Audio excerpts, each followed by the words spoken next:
Here is a 2024 Chevrolet Tahoe Gray Metallic RST four-wheel drive. Next year, we're getting a refresh from the exterior and in the interior. We have the Duramax diesel, which will increase horsepower and torque for the 2025 model. So which model will be best to option? I'm Anthony from Hawkeye Rides. The Tahoe starts off with 8 inches of clearance. The air suspension can now be offered on the RST. LED headlights and daytime runnings with the gloss black elements that integrate into the enlarged grille, and the lower bumper gets the gloss black with the side pocket. The RST is more of that street performance style, but when you have a big box on wheels, it doesn't take much to have that commanding dominance on the road. Underneath the hood is the 3.0 liter Duramax turbo diesel, inline 6-cylinder, producing 277 horsepower and 460 pound-feet of torque paired to a 10-speed automatic transmission, achieving 20 mpgs for the city, 26 mpgs for the highway.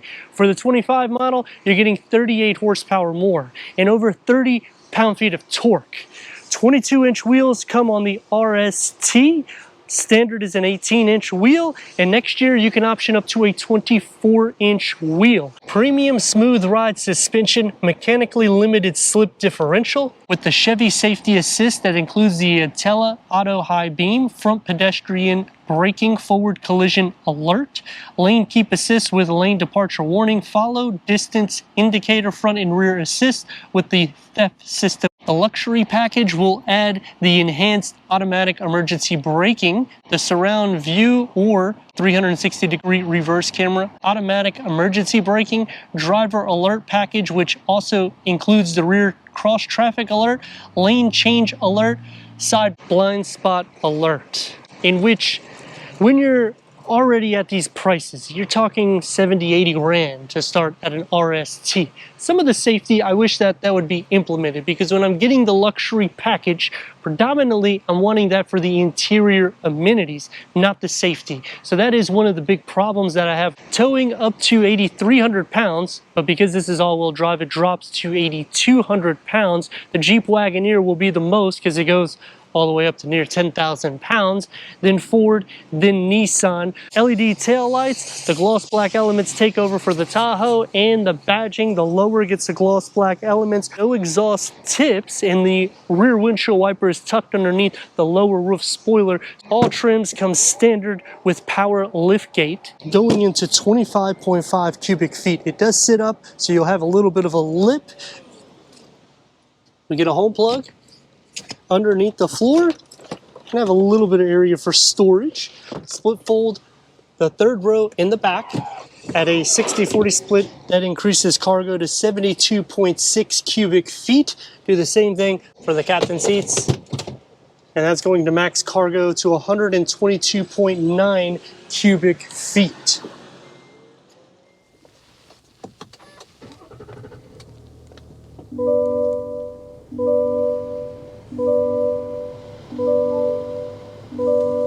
Jet black Victory red leather appointed perforated for the first and second row, heated ventilated 10-way power seat adjustment comes standard for the driver, memory headroom and leg room.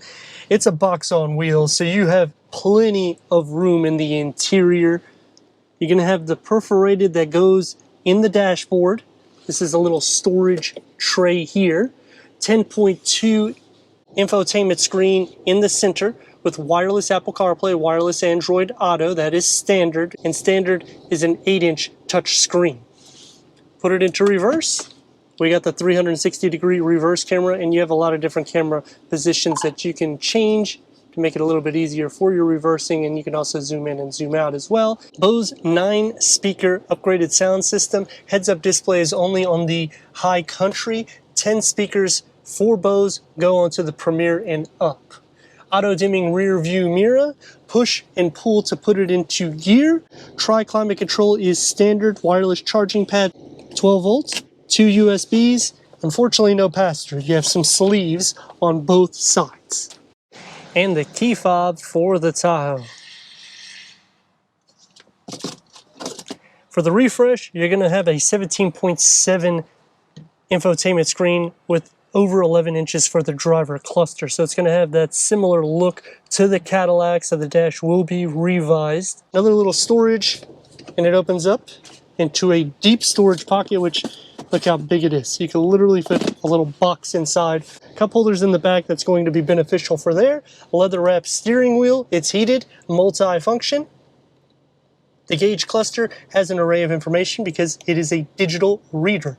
So it does have a lot of different settings that you can tailor it into, in which this could take quite a while. Dashboard and the door panels configuring together, and you have a lot of buttons right here. The luxury package, which we have, you'll see here in a second, in the second and third row, can only be optioned higher up. So the LS, you can't even get it. Soft to touch for your arms to rest, one touch up and down for the front windows, 2 tiers of storage, which wraps into a deep storage pocket. For the second row, headroom and a leg room, storage behind both of the front seats, third climate control, and because we have the luxury package, heated second row seats, 2 12.6-inch touch screens. Because of the rear entertainment, the air vents are going to be in the ceiling, and the door is going to have the same configuration as the front, so you get the contrast stitching, soft to touch where it needs to be, with 2 tiers of storage. Enter into the third row,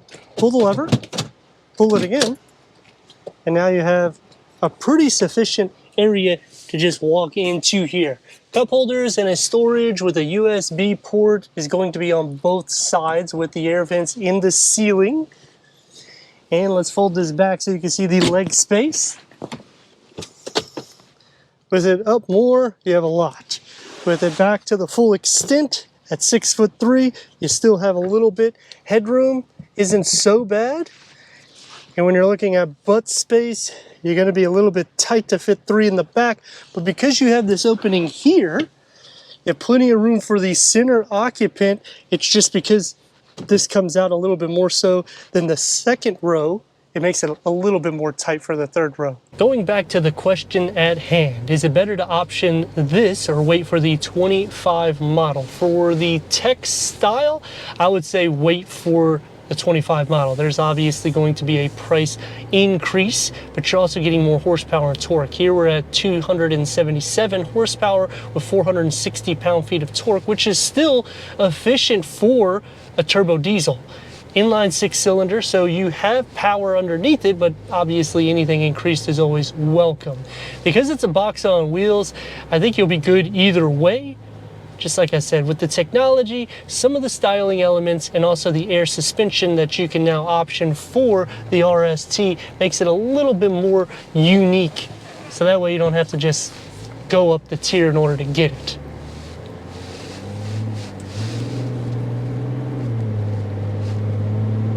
It's a smooth driving vehicle.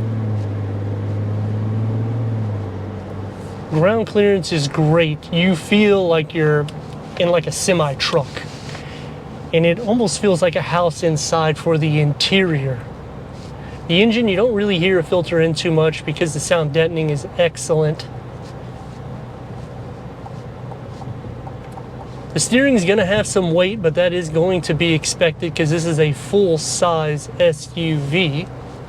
Cargo capacity is awesome, and when you option the luxury package, it just goes that further, and optioning the luxury package just makes it a little bit more luxurious because you're getting the TVs for the second row, you're also getting the captain seats, and power adjustments for the third row bench. That's going to take me to some pros and cons, starting off with the pros.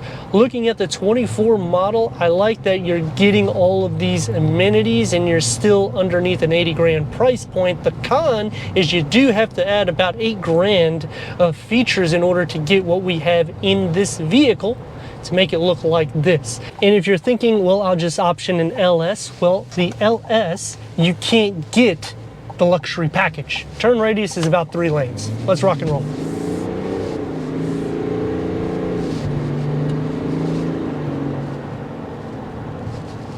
Doesn't sound like a diesel, so that is something that people may be concerned about.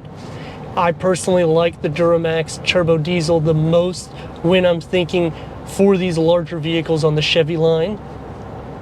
The LT will be kind of the sweet spot because you can get available features on it in which you can get it somewhat like the RST, but you're not going to get the sports styling on the exterior, and it's going to have 18-inch wheels instead of these 22-inch wheels.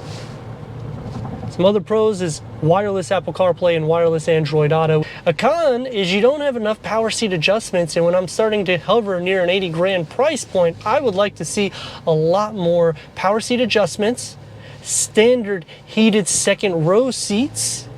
I can understand ventilated being an option, but memory seats an option when I'm on the RST. That should be standard. Here we go.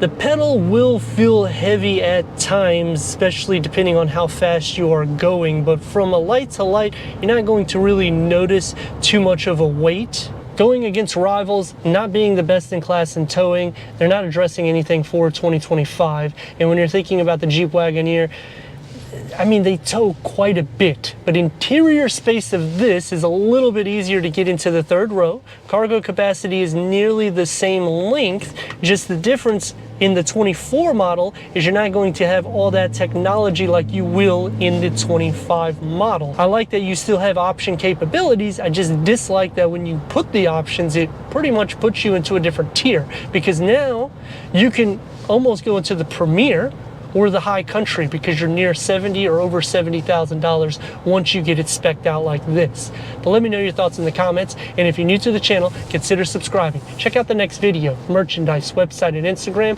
Leave a comment and a like, and I'd like to thank Morgan Chevrolet for giving us this 2024 Chevrolet Tahoe RST for our car review.